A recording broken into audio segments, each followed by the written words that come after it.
مرحلے پر مقابلہ ہے. آپ صرف اللہ کا بندہ بننا چاہتے ہیں، 3 مقابلے کرنے پڑیں گے. سب سے پہلے کس سے مقابلہ کرنا ہوگا؟ اپنے نفس سے. وہ جو کل شعر سنایا تھا کہ مسجد تو بنا دی شب بھر میں ایمان کی حرارت والوں نے، من اپنا پرانا پاپی ہے برسوں میں نمازی بن نہ سکا. کوئی شخص رشوت پیش کر رہا ہے، حرام شے ہے، نفس کیا کہتا ہے؟ لے لو. کہتا ہے کہ نہیں؟ اور بڑی پٹیاں پڑھاتا ہے کہ یہ سارا تقویٰ کا حیضہ تمہیں ہو گیا ہے، فلاں حاجی ہے، فلاں وہ ہے، وہ بھی لیتا ہے. اور فلاں ضرورت رکی پڑی ہے، بچے کی فیس نہیں گئی ہے، بیوی کو اتنا عرصہ ہو گیا ساڑی کی فرمائش کرتے ہوئے ساڑی نہیں خریدی گئی ہے. یہ ساری پٹی پڑھائے گا نفس کے نہیں.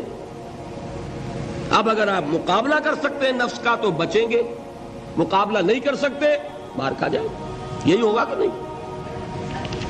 اذان کا وقت آ گیا، اذان سن لی آپ نے، لیکن پھر نفس نے کہا ابھی اور سو، آپ نے کروٹ لی اور کپڑا خوب ٹھیک کیا اور غین ہو گئے. اگر آپ اس نفس کے تقاضے کو اس وقت رد کر سکتے، طاقت آپ میں اتنی ہوتی تو آپ کھڑے ہوتے مسجد کی طرف جاتے.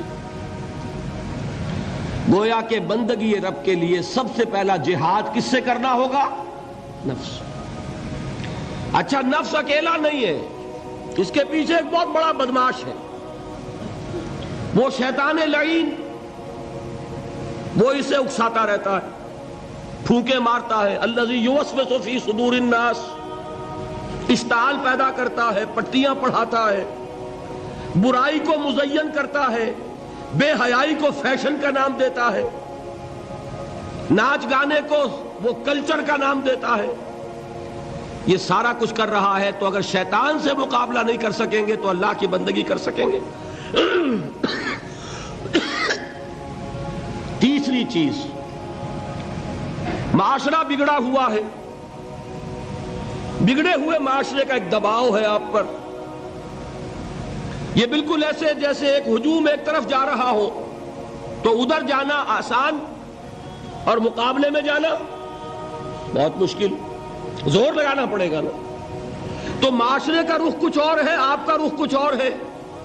معاشرہ نہ خدا کو جانے نہ رسول کو جانے. آپ چاہتے ہیں اللہ اور اس کے رسول کے حکم پہ چلنا، کشمکش کرنی پڑے گی کہ نہیں؟ بہت پیارے ہیں وہ مصرے، زمانہ بات و نہ سازت تو با زمانہ ستیز. زمانہ تمہارے ساتھ اگر موافقت نہیں کر رہا، زمانے سے جنگ کرو. اور بے غیرت اور بے حمیت اور بودے اور بزدل اور کچے لوگوں کا اصول کیا ہے؟ زمانہ بات و نہ سازت تو با زمانہ بے ساز. زمانہ تمہارے ساتھ موافقت نہیں کرتا، بھائی تم زمانے کے رنگ میں رنگے جاؤ. آسان راستہ کون سا ہے؟ زمانہ تمہارے رنگ میں نہیں آتا، تم اس کے مطابق ڈھل جاؤ، کوئی تکلیف ہوگی. اور زمانہ تمہارے ساتھ اگر موافقت نہیں کر رہا، تم زمانے سے لڑو، تکلیف آئے گی کہ نہیں؟ 3 جہاد کرنے پڑیں گے تو انسان اللہ کا بندہ بن سکے گا. بات سمجھ میں آئی؟ اسی لیے جب پوچھا گیا حضور سے ای الجہاد افضل یا رسول اللہ، اے اللہ کے رسول سب سے افضل جہاد کون سا ہے؟ آپ نے فرمایا ان تجاہد نفسک فی طاعت اللہ. سب سے افضل جہاد یہ کہ اپنے نفس سے جہاد کرو، کشمکش کرو، مقابلہ کرو، تاکہ اسے اللہ کا مطیع بناؤ. یہ جہاد ہے افضل الجہاد. پہلے میں نے کہا تھا پہلی منزل سب سے اہم، تو جو پہلی منزل کا جہاد ہے وہ افضل الجہاد. بالکل 2 اور 2 4 کی طرح کی بات ہے. اور اسی کو کہا گیا جہاد اکبر. جب آپ غزوہ تبوک سے واپس آئے ہیں، آپ نے فرمایا مسلمانوں یہ نہ سمجھنا جہاد ختم ہو گیا. رجعنا من الجہاد الاصغر الى الجہاد الاکبر. وہ تو چھوٹا جہاد تھا جو ہم کرنے گئے تھے کافروں سے خلاف.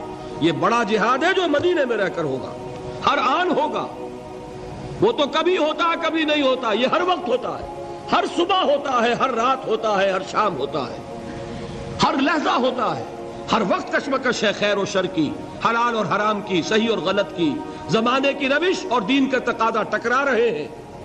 آپ اگر اس راستے پر پہلا قدم رکھیں ایک عزم کے ساتھ تو ہوش ٹھکانے آ جائیں گے، دن میں تارے نظر آئیں گے، 14 طبق روشن ہو جائیں گے کہ دین کا نام لینا آسان ہے، چلنا بہت مشکل ہے۔